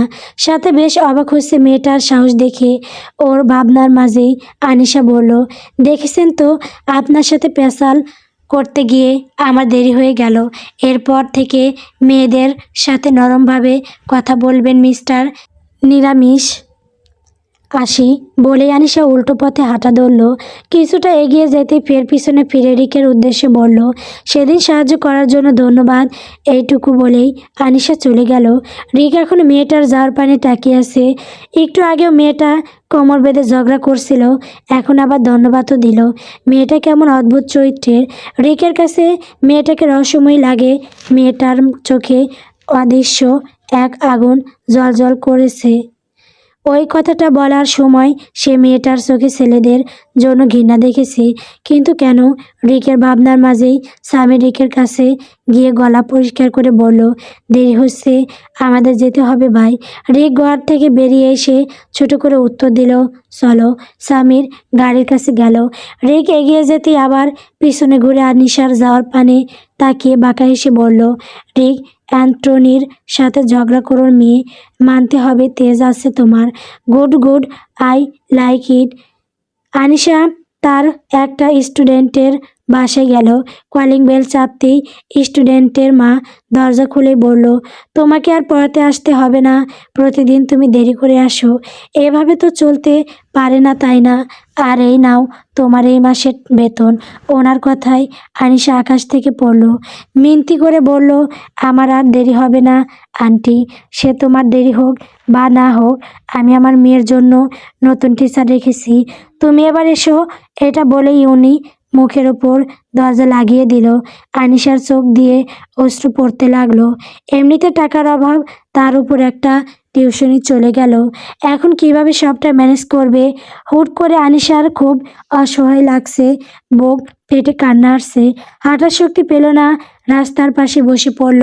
আজকে হুট করে মায়ের কথা মনে পড়ছে খুব। মায়ের মুখটা স্পষ্ট মনে নেই আজকাল। আজ যদি মা বেঁচে থাকতো তবে কোলে মাথা রেখে কাঁদতে পারতো। এখন এভাবে কাঁদছে, অথচ সান্ত্বনা দেওয়ার মতো কেউ নেই। কেউ মাথায় হাত রেখে বলে না, আমি তো আছি। বাবাকে চাইলেও এসব বলতে পারবে না, তাহলে মানুষটা টেনশন করে আরও অসুস্থ হয়ে যাবে। কিন্তু এত টাকা কোথায় পাবো? কিছু মাথায় আসছে না। বাবার চিকিৎসা করবে কি করে? কিছুক্ষণ নীরবে কাঁদলো আনিশা। এরপর চোখ মুছে ফোনটা বের করে কল দিল ওর একটা ফ্রেন্ডকে। ওর সাথে দেখা করতে বলল। একমাত্র ওর সাথেই সবকিছু মন খুলে শেয়ার করতে পারে। আনিশার সাথে দেখা করার পর অভি ভারাক্রান্ত মন নিয়ে বাসায় ফিরল। কোনো কিছুই ভালো লাগছে না অভির। মনের ভেতর একটা অপরাধ বোধ করে করে খাচ্ছে তাকে। অতীতে যাই করুক, এখন তো সত্যি আনিশাকে ভালোবাসি। আর ভালোবাসার মানুষের চোখে ঘেনা সহ্য হয় না। খুব পোড়ায় অভি এখন বুঝতে পারছে। সেদিন অভি আনিশার পাশে দাঁড়ায়নি বলে আনিশার কতটা কষ্ট হয়েছিল। সেই হিসেবে আনিশার ঘৃণা করাটা স্বাভাবিক। ঘৃণা, সে নিজের ভালোবাসা দিয়ে সব রাগ অভিমান ভেঙে ফেলবে। এসব ভাবতে ভাবতে বাসায় ঢুকলো অভি। বাসায় পা রাখতেই সামনে ওর মা এসে গম্ভীর কণ্ঠে জিজ্ঞাসা করলো, এই সাত সকালে কোন গিয়েছিলি অভি? অভি গা ছাড়া ভাব নিয়ে সরাসরি বলল, আনির সাথে দেখা করতে। ওর মুখে আনিশার নাম শুনতে মহিলা রেগে আগুন হয়ে বলল, তোর কি কোনো কাণ্ড জ্ঞান নেই অভি? এতবার বারণ করা সত্ত্বেও কেন তুই ওই অপায়া মেয়েটার সাথে দেখা করতে গিয়েছিস? মুখ সামলে কথা বলো মা। আনিকে নিয়ে কোনো বাজে কথা শুনতে চাই না আমি। আমি কোনো বাজে কথা বলিনি অভি। আর তুই ওই মেয়েটার জন্য আমার মুখে মুখে তর্ক করছিস? হ্যাঁ করছি, দরকার পড়লে আবার করব। তবে এভাবে আগেই তর্ক করা উচিত ছিল, তাহলে আনি অন্তত আমার কাছে থাকতো। অভির মা কিছু বলবে তার আগেই একটা মেয়ে হুট করে এসে অভিকে জড়িয়ে ধরে নেকা স্বরে বলল, ও অভি, এতক্ষণ কোথায় ছিলে তুমি? আমি কতক্ষণ থেকে তোমার জন্য অপেক্ষা করছি। অভির সাথে সাথে মেয়েটাকে নিজের থেকে সারিয়ে দূরে ঠেলে দিয়ে বলল, এই মেয়েকে আপনি? মা, এই মেয়েটাকে? অভির মা মেয়েটাকে কাছে টেনে নিয়ে হেসে বলল, ও হচ্ছে তোর বাবার বন্ধুর মেয়ে রিমা। মেয়েটা ভারী মিষ্টি। আমি আর তোর বাবা ঠিক করেছি রিমার সাথে তোর বিয়ে দেব। ওনার কথা শেষ হওয়ার সাথে সাথেই ড্রয়িং রুমে বিকট আওয়াজ হলো। সোফার টেবিলে রাখা ফুলদানিটা নিয়ে অভি কাছের টেবিলে আছাড় মারেছে, যার ফলে টেবিলটা বিকট শব্দে ভেঙে গেছে। রিমা মেয়েটা ভয়ে দু কদম পিছিয়ে গেল। অভির মা অভির কাছে এসে বললেন, কি করছিস অভি? পাগল হয়ে গেছিস তুই? মায়ের কথায় অভি আগুন চোখে মায়ের দিকে তাকিয়ে রেগে হুঙ্কার ছেড়ে বলল, হ্যাঁ পাগল হয়ে গেছি আমি। আনির জন্য পাগল আমি। আনি ছাড়া আমার জীবনে আর কারো ঠাঁই হবে না, বুঝছো? ওই মেয়েটা তোকে ঘৃণা করে অভি। অভি পূর্বের ন্যায় জাজালো কণ্ঠে বলে উঠে, তার জন্য তুমি দায়ী মা। তোমার কথা শুনে আমি অনেকে ঠকিয়েছি। ওর বিপদের দিনে ওর পাশে থাকতে পারিনি, যার কারণে আজকে ওর চোখে আমি দোষী হয়ে গেছি। আমার জীবনটা এলোমেলো হয়ে গেছে ওকে ছাড়া, আর এটার জন্য একমাত্র তুমিই দায়ী। দয়া করে আর ঝামেলা করো না প্লিজ। অভির কথায় ওর মা গম্ভীর কণ্ঠে বলল, তুই ওকে পাবি না অভি, বলে যা ওই মেয়েকে। আমি তোর সাথে রিমার বিয়ে কথা শেষ করতে পারল না উনি, তার আগেই অভি ভয়ঙ্কর রাগী কণ্ঠে হুঙ্কার ছেড়ে দাঁতে দাঁত পিষে বলল, এই কথা দ্বিতীয়বার মুখে আনার মতো সাহস করো না, তাহলে ভুলে যাব তুমি আমার মা হও। আমি শুধু আনিশাকে ভালোবাসি, আর বিয়ে করলে ওকেই করব। আনি যদি বউ সাজে তবে শুধু আমার জন্যই সাজবে। আমি আমার ভালোবাসা দিয়ে ওর বিশ্বাস আবার অর্জন করব। আনি শুধু আমার হবে, আর কারণ না। ও আমার না হলে আমি সব কিছু তছনছ করে ফেলবো বলে রাখলাম। আর কেউ যদি আমাদের মাঝে বাধা হয়ে আসার চেষ্টা করে তাকে খুন করে ফেলবো। Mind it. শেষের কথাটা অভি রিমার দিকে তাকিয়ে বলে গট গট করে হেঁটে ওপরে চলে গেল। অভি যেতেই রিমা অভির মায়ের কাছে এসে বলল, অভি তো রেগে গেল আন্টি। ও কিছুতেই ওই মেয়েকে ছাড়বে না। ছাড়বে, ছাড়তে ওকে হবেই। তুমি তোমার মতো করে চেষ্টা চালিয়ে যাও অভি, শুধু তোমারই হবে। ওই অপায়া মেয়েকে আমি আমার ছেলের জীবন আসতে দিব না। আর এটা বলে উনি বাঁকা হাসলেন। এইটা কফি শপে চিন্তিত মুখে বসে আছে আনিশা। ওর সামনে ওর বান্ধবী নীলা বসে আছে। আনিশা ওকে সব কিছু খুলে বলেছে। সব শুনে নীলা আনিশাকে জিজ্ঞাসা করলো, এখন তাহলে কি করবি? আনিশা উদাস কণ্ঠে বলল, জানি না কি করব, কিছু মাথায় আসছে না। এমনিতে টাকার দরকার খুব, তার উপর আবার একটা টিউশনি চলে গেল। কিভাবে সব দিক সামলাবো বুঝতে পারছি না। কয়টা টিউশনি করতি তুই? 3টা, এখন শুধু 2টা রইল নাকি? এটা শুনে নীলা বলল, অন্য টিউশনি ব্যবস্থা কর তাহলে। অন্য টিউশনি খুঁজতে সময় লাগবে। সেই কয়দিন কিভাবে কি করব? আনিশার কথায় নীলা কিছুক্ষণ ভাবলো। হুট করে কিছু মনে পড়ায় বলল, কয়েকদিন আগে একটা অফিসে কম্পিউটার সহকারীর জন্য জায়গা ফাঁকা আছে দেখলাম। তুইও এসব পারিস, তুই ওখানে অ্যাপ্লাই করতে পারিস। চাকরিটা হয়ে গেলে তোর ভালোই হবে। নীলার কথায় আনিশার চোখ খুশিতে জলজল করে উঠল। খুশি হয়ে বলল, আজকেই আমি আবেদন করব। তুই আমাকে সব ডিটেলস পাঠিয়ে দে প্লিজ। দাঁড়া, আগে আমি চেক করে দেখি। এটা বলে নীলা ফোন চেক করতে লাগলো। কিছুক্ষণ পর আনিশাকে বলল, আজকে আবেদন শেষ তারিখ বুঝলি, কালকে ইন্টারভিউ আছে। দেখ তোকে সব তথ্য পাঠিয়েছি। আমি চাকরিটা পাবো বলে নীলা হেসে আনিশার হাত ধরে বলল, পারবি, আল্লাহ ভরসা। কালকে সময় মতো চলে যাস ওই অফিসে। আনিশা কিছুক্ষণ থেকে আমতা করে নীলাকে বলল, তুই আমার সাথে যাবি নীলু? আচ্ছা বেশ, আমি যাব তোর সাথে। এরপর আরও টুকটাক কথা বলল ওরা দুজনে। তারপর নীলা বাসায় চলে গেল। আনিশা মনে মনে জেদ ধরল, যে করেই হোক ওকে এই চাকরিটা পেতেই হবে। চাকরিটা পেলে ওর কষ্ট কম হবে, বাবার চিকিৎসা করতে পারবে, ওর বাবা ভালো হয়ে যাবে, দুবেলা দুমুঠো ভালো করে খেতে পাবে। চাকরির কথা শুনলে ওর বাবা নিশ্চয়ই খুশি হবে। তাই যাই হয়ে যাক, এই চাকরিটা ওকে করতেই হবে। পরের দিন সকালে প্রতিদিনের মতো আজকেও আনিশা সকালে ঘুম থেকে উঠল। আজকে আরও তাড়াতাড়ি উঠেছে, কারণ আজ অফিসে ইন্টারভিউ দিতে যাবে। তাড়াতাড়ি করে সকলের নাস্তা বানিয়ে দুপুরের জন্য রান্না করে নিল। এরপর ওর বাবাকে ডেকে তুলল। বাবাকে খেতে দিয়ে রেডি হতে গেল। নিজে খাওয়ার মতো সময় নেই এখন। তাড়াতাড়ি করে ফ্রেশ হয়ে একটা সাদা রঙের 3 পিস পরে নিল। চুলগুলো খোলায় রাখলো। এরপর ব্যাগে প্রয়োজনীয় কাগজপত্র নিয়ে ঘর থেকে বের হলো। ওকে বেরিয়ে যেতে দেখে ওর বাবা বলল, বেরিয়ে যাচ্ছে যে, কিছু খাবি না? আনিশা তাড়াতাড়ি করে জুতা পরতে বলল, রান্না করার সময় খেয়েছি বাবা। তোমাকে কাল রাতে বললাম না আজকে একটা অফিসে ইন্টারভিউ দিতে যাব, তাই আজকে তাড়াতাড়ি বেরিয়ে যাচ্ছি। দয়া করিও বাবা, যাতে চাকরিটা পেয়ে যায়।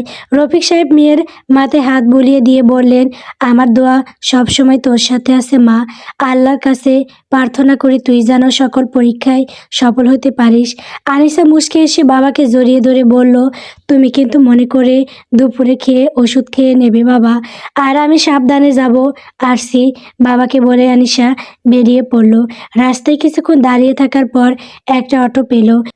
কিছুটা রাস্তা হেঁটেই যেত, তাহলে কিছু টাকা হয়তো বাঁচত। কিন্তু আজকে একদম দেরি করা যাবে না। অটোতে উঠে ওর গন্তব্যের ঠিকানা বলে দিল। এরপর ফোনটা বের করে নীলাকে ফোন দিল। কিছুক্ষণ রিং হতেই নীলা ফোনটা রিসিভ করলো। হ্যাঁ আনিশা বল, কোথায় তুই? নীলু, আমি বাসা থেকে বের হচ্ছি, তুই ডিরেক্ট অফিসে চলে আয়, ওখানে দেখা হচ্ছে।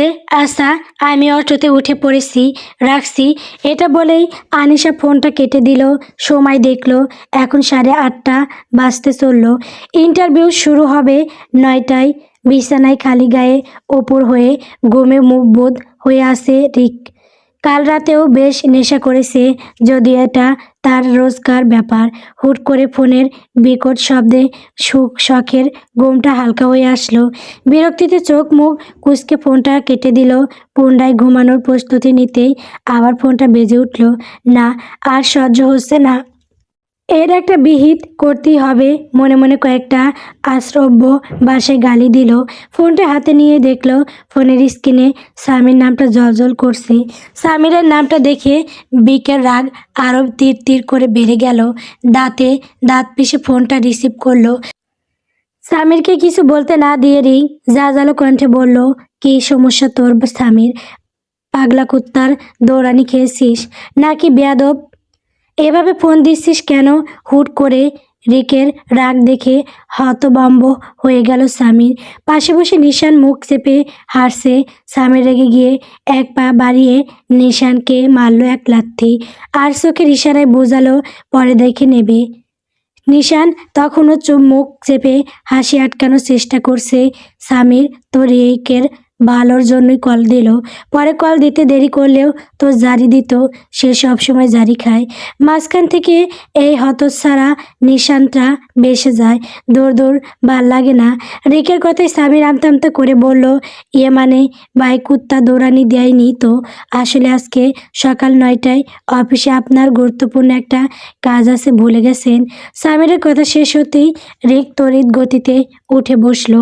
আসলেই তো আজকে অফিসে কাজ আছে, আর সেখানে সে নিজে উপস্থিত থাকবে বলেছে। ঘুমের ঘরে মাথা থেকে বেরিয়ে গেছিল। কান থেকে ফোন সরিয়ে সময় দেখল রিক, 8:30 বাজতে চলল। সে বিরক্তিতে ফোনটা কানে নিয়ে হুঙ্কার ছেড়ে বলল, আমাকে আর একটু আগে ডাকতে পারিসনি স্টুপিড?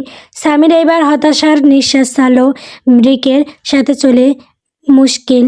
একটু আগে ফোন দেওয়ার জন্য ঝাড়ি দিল, এখন আবার ফোন কেন দেয়নি সেটার জন্য ঝাড়ি দিচ্ছে। এরকমভাবেই দোটানায় দিন কাটছে সামিরের। কি বলবে বুঝতে না পেরে কাঁদো কাঁদো স্বরে বলল, আমি আপনাকে 8টা থেকে ফোন দিচ্ছি ভাই, কিন্তু আপনি তো বারবার কেটে দিচ্ছেন। তবুও রিক নিজের ভুল স্বীকার করবে না, উল্টো রাগ দেখিয়ে বলল, ফোন রাখ বলে নিজের ফোনটা কেটে দিল রিক। সামির অসহায় চোখে আবার ফোনের দিকে তাকিয়ে আরেকবার নিশানের দিকে তাকালো। সামিরের মুখ দেখে নিশান আর হাসি চেপে রাখতে পারল না। ওরা এতক্ষণ হোটেলের নিচতলায় রিসেপশনের পাশে সোফায় বসে রিকের জন্য অপেক্ষা করছিল। নিশান পেট চেপে হাসতে হাসতে সোফায় শুয়ে পড়ল, তবু হাসি থামছে না। সামির এইবার বেশ চটে গেল। সোফা থেকে কুশন ছুঁড়ে মারল নিশানের দিকে, কিন্তু নিশান সেটা কেস করে নিল। এবার সামির নিশানকে মারতে গেলেই নিশান দিল ব্রো দৌড়। সামির ওর পিছন পিছন দৌড়াতে দৌড়াতে বলল, নিশানের বাচ্চা, দাঁড়া, তুই দাঁত কেলিয়ে হাসছিলি তাই না? তোর পিন্ডি চটকানো আজকে, বেটা আবুলের নাতি, দাঁড়া তুই একবার খালি। কিন্তু নিশান ওর কথা শুনলে তো। এখন থামলে সামির ওকে ইচ্ছামতো কেলাবে, তাই থামা যাবে না এখন। পিঠ দুজনে গোটা হোটেল দৌড়ে বেড়াচ্ছে। হোটেলের লোকগুলো ওদের থেকে মিটিমিটি হাসছে। এত বড় বড় দুইটা ছেলে বাচ্চাদের মতো মারামারি করছে। হাসি তো আসবেই। বাইরে দাঁড়িয়ে থাকা রিকের গার্ডগুলো হতভম্ব হয়ে নিশান ও সামিরকে দেখছে। যারা এক হাতে 10-12টা লাশ ফেলতে পারে তারাই নাকি বাচ্চাদের মতো ঝগড়া মারামারি করছে। নিশান কোনো দিক না তাকিয়ে দৌড়াতে গিয়ে হুট করে সামনে কারোর সাথে ধাক্কা খায়, যার ফলে সামির এসে কন্ট্রোল হারিয়ে নিশানের সাথে ধাক্কা খায়। দুজনে সোজা হয়ে সামনে তাকাতেই তাদের পরাণ পাখি ফুরুত কইরে দেহ থেকে উড়ে যায়। ওদের সামনে আর কেউ নয়, স্বয়ং রিক অ্যান্টনি রক্তিম চোখে তাকিয়ে আছে। মানে নিশান বিরিকের সাথে ধাক্কা খেয়েছে, কাম সারছে। দুজনে একে অপরের দিকে তাকিয়ে শুকনো ঢোক গিলল। এরপর প্রান্ত থাকলে হয় রিক যে হারে রেগে আছে। নিশান চুপি চুপি গিয়ে সামিরের গা ঘেঁষে দাঁড়িয়ে পড়ে। দুজনেই মাথা নিচু করে রেখেছে। রিক তীক্ষ্ণ দৃষ্টিতে দুজনকে উপর থেকে নিচ পর্যন্ত স্ক্যান করে বলল, দুজন এভাবে বাচ্চাদের মতো মারামারি করে লোক হাসাচ্ছিস কেন? জোকারের চাকরি নিয়েছিস নাকি দুইজনে? নিশান একবার রিকের দিকে তাকাই তো আরেকবার সামিরের দিকে তাকিয়ে মিনমিন করতে লাগলো। সামির ভাবছে যে কোনো একটা মিথ্যে বলে বাঁচতে হবে, না হলে রিক ওদের দুজনের খবর করবে। সামির ঢোক গিলে তৎক্ষণাৎ নিশানের কাঁধে হাত জড়িয়ে ধরে হ্যাবলার মতো হেসে বলল, হে হে হে, কী যে বলেন ভাই, আমরা ঝগড়া করব কেন? রিক বাঁকা চোখে তাকিয়ে বলল, ঝগড়া করছিলি না? সামির তৎক্ষণাৎ দুপাশে মাথা নেড়ে বলল, না না, মারামারি করছিলাম না। আর ঝগড়া করবি বা কেন? নিশান আর আমি তো দুই ভাই, এক থালায় ভাত খাই। সামিরের এমন কথা শুনে নিশান তৎক্ষণাৎ নাক মুখ কুঁচকে দূরে সরে গিয়ে বলল, ইয়াকসি, তোর এত থালা থুটু প্লেটে আমি কেন খেতে যাব? স্বামী মিথ্যা বলছে ভাই, আমি আলাদা প্লেটে খাই। নিশানের কথা শুনে স্বামীর কপাল চাপড়ালো। সে তো কথার কথা বলেছে, আর এই হতচ্ছাড়া সত্যি ভেবে বসে আছে। ওদের দুজনের অবস্থা দেখে হুট করে রিকের বেশ হাসি পেল, তবু মুখে গম্ভীরতা রেখে গম গম স্বরে বলল, 5 মিনিট সময় দিলাম দুইজনকে, গিয়ে সুইমিং পুলে 5 বার ডুব দিয়ে এবার রেডি হয়ে নিচে আসবি। Time just 5 minute. নিশান কেমন আর্তনাদ করে বলল, ভাই এত সকালে পানিতে না নামলে হয় না? রিক নিজের হাতঘড়ির দিকে তাকে উত্তর দিল, 4 মিনিট 50 সেকেন্ড আছে আর গো। অগত্যা সত্যি সামির আর নিশান কপাল চাপড়াতে চাপড়াতে দৌড়ে গেল সুইমিং পুলে। এত সকালে ঠান্ডা পানিতে দুজনেই ঝাঁপ দিল। এরপর কাঁপতে কাঁপতে আবার রুমে গেল ফ্রেশ হতে। রিক এক পলক ওদের দেখে তাকিয়ে গাড়িতে গিয়ে বসলো। এদিকে অভি ঠিক 9টায় আনিশার বাড়ির সামনে এসে দাঁড়িয়ে আছে, কিন্তু আনিশার আসার নাম নেই। প্রতিদিন তো আনিশা এই সময় বের হয়, আর তাই তাকে এক পলক দেখার জন্য প্রতিদিন এই সময় এখানে দাঁড়িয়ে থাকে। কিন্তু আজকে আনিশা বের হচ্ছে না কেন? 9টা তো পেরিয়ে গেছে, এতক্ষণে তো আসার কথা। অভি বারবার ঘড়ির দিকে তাকাচ্ছে, তখনই ফোনটা বেজে উঠল।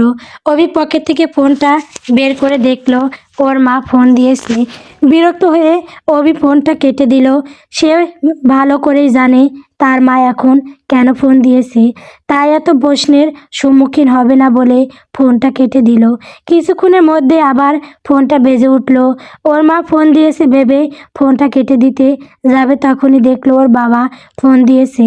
মাকে অপেক্ষা করতে পারলেও বাবাকে অপেক্ষা করার সাহস তার নেই, তাই ফোনটা রিসিভ করে বলল, বলো বাবা। ওপাশ থেকে রাকিব শিকদার গম গম সুরে বলল, কোথায় তুমি অভি? আজকাল তোমার কোনো খবর পাওয়া যায় না। কাল রাতে তোমাকে কতবার করে বললাম অফিসে আসতে, আমি তো বলেছি কয়েকদিন পর আমি অফিসে বসবো বাবা, তুমি মনে হয় ভুলে যাচ্ছ অভি। অফিস ছাড়াও আমাদের আরও অন্য ব্যবসা আছে যেগুলো মানুষকে জানানো সম্ভব নয়, তাই অন্য কাউকে আমি এই সবের দায়িত্ব দিতে পারবো না, এটা তোমার বুঝতে হবে। অভি দীর্ঘশ্বাস ছেড়ে বলল, আমি বুঝতে পেরেছি বাবা। রাকিব শিকদার পুনরায় কিছুটা উদ্বিগ্ন কণ্ঠে বললেন, এতদিন তো ঠিকঠাকই ব্যবসা করছিলাম, কিন্তু এরপর আর কতটুকু পারবো জানি না, কারণ যার সাথে এতদিন আমার টক্কর নিচ্ছি সে নাকি দেশে এসেছে, শুনেছি সে নাকি খুব ভয়ঙ্কর। বাবার কথায় অভি আত্মবিশ্বাসী কণ্ঠে বলল, তুমি চিন্তা করো না বাবা, আমি সব সামলে নেব। এতদিন যেহেতু চালিয়ে এসেছি, ভবিষ্যতেও চালিয়ে যাব। আর ক্ষমতা কি আমারও কম নয়। তুমি মনে হয় এটা ভুলে যাচ্ছ। প্রকাশ্যে না থাকলেও আড়ালে কিন্তু অনেক কিছুই আছে বা আমার। ছেলের কথায় রাকিব শিকদার কিছুটা নিশ্চিত হয়ে বললেন, বেশ, তবে যা করবে ভেবেচিন্তে করবে। আশা রাখছি। এটা বলেই অভি ফোনটা কেটে দিল। এরপর ফোন থেকে একটা নাম্বার খুঁজে কল দিল।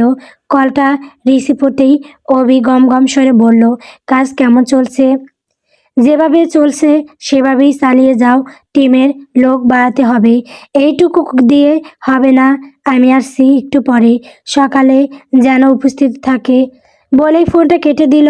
ফোনের সময় দেখলো 9:30 বাজে যাচ্ছে, অথচ আনিশা এখনো আসলো না। তবে কি মেয়েটা অসুস্থ নাকি? একবার কি গিয়ে দেখে আসবো। না থাক, বাসায় গেলে আবার রেক্ট করবে, তখন আরেকটা ঝামেলা হবে। এমনিতে প্রতিদিন দেখতে পাচ্ছে, এটাই অনেক। আজকে আর হয়তো দেখা হবে না, এখন অন্য একটা কাজে যেতে হবে। তবে কাল আবার আসবে, অবশ্যই আসবে। 9 তারিখ একটু আগে অফিসে পৌঁছালো আনিশা। ঘড়িতে সময় 10 হাফ সেরে বাঁচলো। যাক, আজকে অন্তত টাইম মতো পৌঁছাতে পেরেছি। আনিশা ওর বান্ধবী নীলাকে নিয়ে ভেতরে ঢুকলো। অফিসের রিসিপশনে গিয়ে জিজ্ঞাসা করতেই বলল অপেক্ষা করতে। ইন্টারভিউ শুরু হয়েছে, আনিশার সিরিয়াল আসলেই তাকে ডাকা হবে। আনিশা নীলাকে নিয়ে সিও এর কেবিনের সামনে ওয়েটিং চেয়ারে বসলো।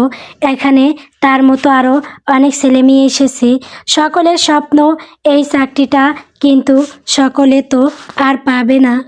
একজন পাবে আর বাকি সবার আশা ব্যথা যাবে। এক এক করে সকলকে ডাকা হচ্ছে। যারা যারা বের হয়ে এসেছে তারা বলছে অফিসের বস নাকি খুব কড়া। এটা শুনেই আনিশার গাম জড়াতে লাগলো। বলতে গেলে কোনো প্রিপারেশন ছাড়াই ইন্টারভিউ দিতে আসছে। বাবাকে তো খুব বড় মুখ করে বলে আসলো, এখন যদি চাকরিটা না হয় তাহলে কোনো মুখে বাবার সামনে যাবে। এই টেনশনে হাত পা কাঁপতে লাগলো তার। টেনশনে বসে থাকতে পারলো না, উঠে গিয়ে সারা করিডর পায়চারি করতে লাগলো। নীলা হয়তো ওর টেনশন বুঝতে পারলো, উঠে গিয়ে আনিশার কাঁধে হাত রেখে বলল, এত চিন্তা করিস না, তোর চাকরিটা হয়ে যাবে। আনিশা নীলার মুখোমুখি দাঁড়িয়ে অসহায় কণ্ঠে বলল, বাবাকে অনেক আশা দিয়ে এসেছি রে। যখন চাকরির কথা বাবাকে বলি, খুশিতে বাবার মুখটা জ্বলজ্বল করছিল। এখন যদি চাকরিটা না পাই তবে বাবার সামনে দাঁড়াবো কিভাবে? বুঝতেছি না। আরে পাবি পাবি, নিজের উপর একটু ভরসা রাখ। নিজের উপর ভরসা আছে, কিন্তু এতক্ষণ পর্যন্ত যারা ইন্টারভিউ দিয়েছে তারা কেউই ভরসা পাচ্ছে না আদৌ তাদের চাকরিটা হবে কি না। অফিসের বস নাকি খুব কড়া, একটু ভুল হলেই বাদ দিচ্ছে। আমি তো টেনশনে সব গোলমাল করে ফেলবো রে লিন্ডু। নীলা আনিশার হয় ধরে তার চেয়ারে বসিয়ে দিল। এরপর ব্যাগে থেকে বোতল বের করে দিয়ে বলল, নে একটু পানি খাতো। আনিশার নীলার হাত থেকে বোতলটা নিয়ে পানি খেলো। এতক্ষণ টেনশনে সত্যি গলাটা শুকিয়ে গেছিল। তখনই ভেতর থেকে একজন বলল, আনিশা শিকদার আছেন? ডাক শুনে আনিশা তৎক্ষণাৎ দাঁড়িয়ে বলল, জি আমি আনিশা। ম্যাম আপনি প্লিজ ভেতরে আসুন। মেয়েটার কথায় আনিশা দ্রুত পায়ে দাঁড়িয়ে ভেতরে যেতে লাগলো। তখনই পিছন থেকে নীলা বলল, আরে ফাইলটা তো নিয়ে যা। আনিশা চমকে আবার দ্রুত পায়ে এসে ফাইলটা নিয়ে কাঁদো কাঁদো গলায় বলল, দেখ আমি এক্ষুনি কেমন গোলমাল করে ফেলছি সব। নীলা আনিশার চুলগুলো ঠিক করে দিয়ে বলল, টেনশন করিস না, মাথা ঠান্ডা রাখ, আমি বাইরে আছি, তুই গিয়ে যাক্কাস ইন্টারভিউ দিয়ে আয়, বেস্ট অফ লাক। আনিশা বড় একটা দম নিয়ে দরজার কাছে গেল। কাছের দরজা থেকে হালকা ভেতরে ঢুকে ধীরকণ্ঠে বলল, মে আই কামিং স্যার? আনিশার কথা শুনে ভেতর থেকে তৎক্ষণাৎ গম্ভীর একটা কণ্ঠ ভেসে আসলো, কামিং। আনিশা ভেতরে ঢুকে বসের দিকে তাকাতেই চক্ষু চড়ক গাছ। হাত থেকে ফাইলটা ঠাস করে নিচে পড়ে গেল। ফাইলটা পড়ে যাওয়ার শব্দে সামনের চেয়ারে বসে থাকা বস নামক লোকটি চোখ তুলে আনিশার দিকে তাকালো। আনিশার মুখ থেকে আপনা আপনি বেরিয়ে আসলো, আপনি? ওদিকে অপর পাশে মানুষটাও অবাক হয়ে তাকিয়ে আছে আনিশার দিকে, যেন তাকে এখানে কিছুতেই আশা করেনি। দুজনেই দুজনের দিকে অবাক হয়ে তাকিয়ে আছে। আনিশা এখন মনে মনে ভাবছে চাকরিটা করার খুব শখ ছিল, কিন্তু এখন বসকে দেখে চাকরি করার ইচ্ছাটা আদৌ থাকবে কিনা সন্দেহ। আনিশা এই লোককে এখানে কিছুতেই আশা করেনি, অপর পাশে মানুষটাও হয়তো সেম। গল্পটি কেমন হয়েছে কমেন্ট করে বলবেন। আমার চ্যানেলে নতুন নতুন গল্প পেতে সবাই আমার চ্যানেলটিকে সাবস্ক্রাইব করবেন। সাবস্ক্রাইব করলে গল্প দেওয়া হবে, তাছাড়া দেওয়া হবে না। ধন্যবাদ।